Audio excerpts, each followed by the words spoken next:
What's up, Chuckers? Producer Mike here, and we are coming to you from the Charleston Open here in South Carolina. That is why you hear background noise. That is why you might hear some music off in the distance.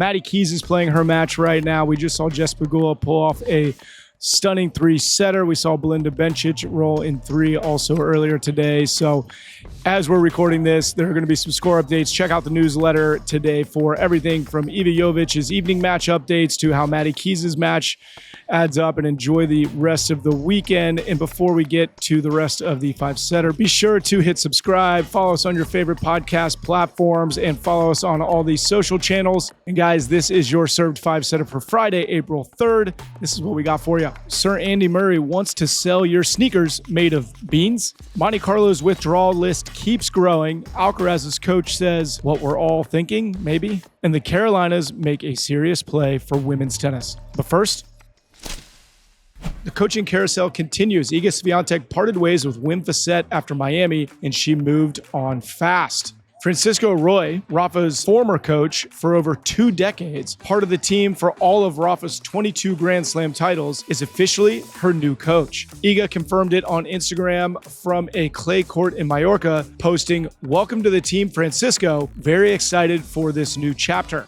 This makes sense. Iga's dropped to number 4 in the world, hasn't reached a final this season. Her game is the Spanish school. Heavy topspin, extreme RPMs, grinding opponents behind the baseline. Royce has literally built his career coaching that style. The first tournament together for the duo, Stuttgart, April 13th. Clay season officially is on. Speaking of making it official, Sir Andy Murray is officially in the shoe business. He announced his partnership with Hilo, a British sustainable running shoe company, in the most Andy Murray way possible. A mock press conference where the mics don't work, the stage is literally falling apart around him. Classic deadpan Scott energy. Then a reporter asked him the question everyone's thinking. Is this about going after Roger Federer once again? Check out this clip. I want to make this very clear. It's not about him.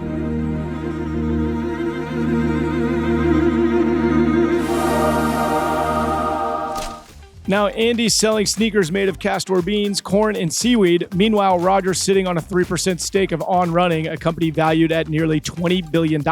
His stake alone is worth around $375 million. Then you add in the Uniqlo deal, the Rolex partnership, Mercedes, Moet, and the Laver Cup. Forbes, as we've reported before, has Roger at $1.1 billion in net worth. Now, Andy Murray is building himself quite the portfolio himself with Hilo, Castro, and Game 4 Padel. It appears that some rivalries may not ever leave the court, they just move into the boardroom. One thing that Andy Murray and Roger Federer do not have, though, is a podcast. So luckily for them, they can always come on our show where we have our own Andy and a pretty damn good podcast, I think, but I'm biased. On to set number 3. Monte Carlo kicks off this weekend. Quick reminder, it's the only non-mandatory Masters 1000, and the withdrawal list reflects that. 5 big names out: Novak Djokovic with a right shoulder, Taylor Fritz healing some tendinitis, Jack Draper still managing an arm injury, and 2025 semifinalist Davidovich Fokina is out with an abdominal tear. Plus, Sebastian Korda is skipping the event as well with a back injury. So who is in? Carlos Alcaraz is the defending champion and the number 1 seed with 1,000 points to defend. Jannik Sinner is the 2 seed, fresh off a Sunshine double sweep without dropping a set. Zverev is the 3 seed. Lorenzo Musetti is the number 5 seed, back after making the finals last year. And then Demon, FAA, Medi, and Bublik round out the top 8. 2 names to watch outside the top 8. 1, Stefanos Tsitsipas, 3-time Monte Carlo champion, is currently unseeded, and Valentin Vachereau becomes the first local player to enter the main draw on merit. Pretty cool history. The draw ceremony is Friday. We will have more on this next week. On to set number 4. One more Alcarez story before we close the books on Miami. During his 3rd round loss to Korda, Alcaraz was caught on camera saying to his team, quote, "I can't take it anymore. I want to go home now, man." His coach, Sammy Lopez, this week sat down with Eurosport Spain and addressed it. Here's the clip. No creo que haya, que haya que normalizarlo como que dejarlo estar, ¿no? Pero tampoco lo veo nada sorprendente, ¿sabes?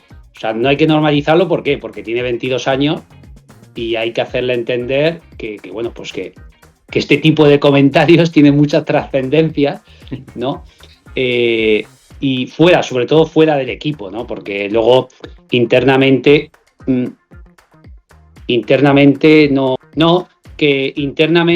o sea, sabíamos cómo llegábamos a Miami, la situación cómo estaba y bueno, tiene que tratar de controlar esos impulsos que él tiene, que siempre los ha tenido y cada vez los tiene menos, tiene que controlar sobre todo para el contrario, tanto para el jugador como el equipo contrario, ¿no? Que no demostrar en algunos momentos esas debilidades, ¿no? Que se puede decir.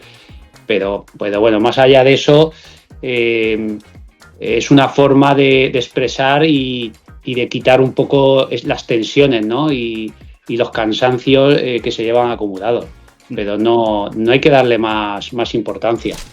For those of you listening and don't speak Spanish like myself, I'm paraphrasing for you, but Lopez said of the actions by Alcaraz that it shouldn't be normalized, but it is not surprising for a 22-year-old. He said that Carlos needs to control those impulses, especially in front of the opponent. You don't want to show those weaknesses to the other side of the net, but that beyond that, that's just how Carlos releases tension. The team understood the situation going into Miami, whatever that means. Link of the full interview is in the show description. To close, Lopez also cited that Alcaraz is back in Murcia training on clay, that Monte Carlo, Barcelona, Madrid, Rome, and Roland Garros are all on the table. There will be no shortcuts because clay season for Alcaraz, it's a different beast. And now we're here to wrap it up with set number 5, and we're here on the grounds live at the Credit One Charleston Open here in South Carolina. Shout out to Bob Moran and Maggie Brown for the seats today to see Bencic, Pegula, and Matty Keys. I have to say, I have not been on the grounds here since they finished the stadium a few years back, and it is incredible. Shout out to BMOX Sports and Entertainment for this crown jewel built for both the players and the fans. If you're in Charleston this weekend, try and get out here. Check it out. It's pretty awesome. Grab a bite at the kitchen. Grab one of the delicious first serve cocktails. Techie Sean and I have contributed to hopefully their record-breaking sales numbers this week. Fun fact, this is the only green clay event on the WTA Tour and the only standalone WTA 500 to match ATP 500 prize money with a total pool of $2.3 million. But here's the bigger headline coming out of the Carolinas. Reports broke this week that the WTA finals are potentially leaving Saudi Arabia after this season. The 3-year deal with Riyadh is done, and the frontrunner to host starting in 2027, Charlotte, North Carolina, serves hometown and just a few hours drive north here of Charleston. When asked about it recently, Matty Keys said that Charlotte would be great because of the regional fan base is already built in. Our own Kim Kleisters was part of a WTA contingent that met with leaders in Charlotte this past week, and she spoke about it on Love All on Wednesday. If you haven't heard it, go check it out. But here's a clip.